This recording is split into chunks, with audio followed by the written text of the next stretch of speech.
क्या आप further studies के लिए अब्रॉड जाना चाहते हैं? तो फिर सोचना कैसा, अपने ख्वाबों को हकीकत में बदलने के लिए एमट्रिक्स ओवरसीज कंसल्टेंट्स पर तशरीफ लाइए। यहाँ का सक्सेस रेशियो 99% है। यूएसए, कनाडा, ऑस्ट्रेलिया, यूके और यूरोप में हमारे क्लाइंट्स स्टडीज के साथ साथ वर्क भी कर रहे हैं और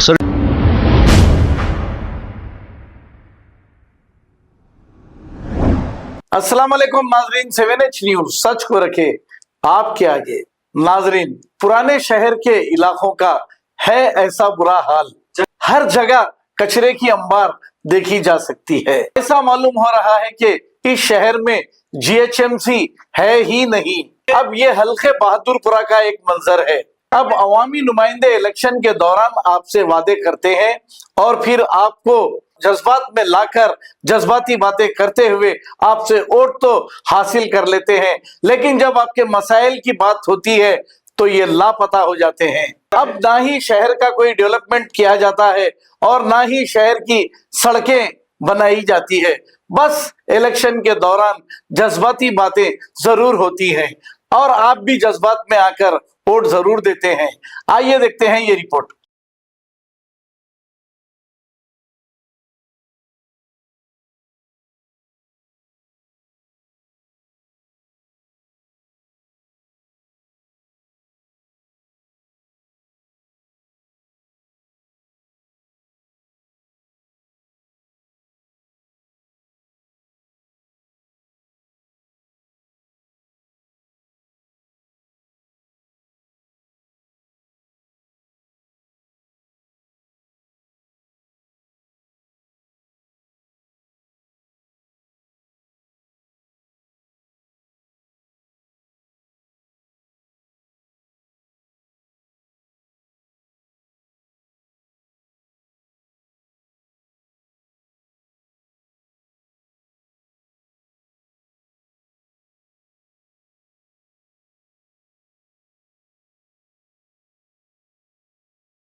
क्या आप फर्दर स्टडीज के लिए अब्रॉड जाना चाहते हैं? तो फिर सोचना कैसा, अपने ख्वाबों को हकीकत में बदलने के लिए एमट्रिक्स ओवरसीज कंसल्टेंट्स पर तशरीफ लाइए। यहाँ का सक्सेस रेशियो 99% है। यूएसए, कनाडा, ऑस्ट्रेलिया, यूके और यूरोप में हमारे क्लाइंट्स स्टडीज के साथ साथ वर्क भी कर रहे हैं और services free profile evaluation, spot listing of universities based in eligibility, application processing, visa mock and guidance, free counselling and admissions and accommodation assistance. हमारा पता मातृश्री अपार्टमेंट अपोजिट जोडियो, बशीरबाग रोड, हैदराबाद। मोबाइल 9581987528। खबर है शहर की, खबर है गाँव की, खबर है सारी दुनिया की। 7H न्यूज पसंद आए तो लाइक कीजिए, शेयर कीजिए और सब्सक्राइब करना ना भूलें। 7H news.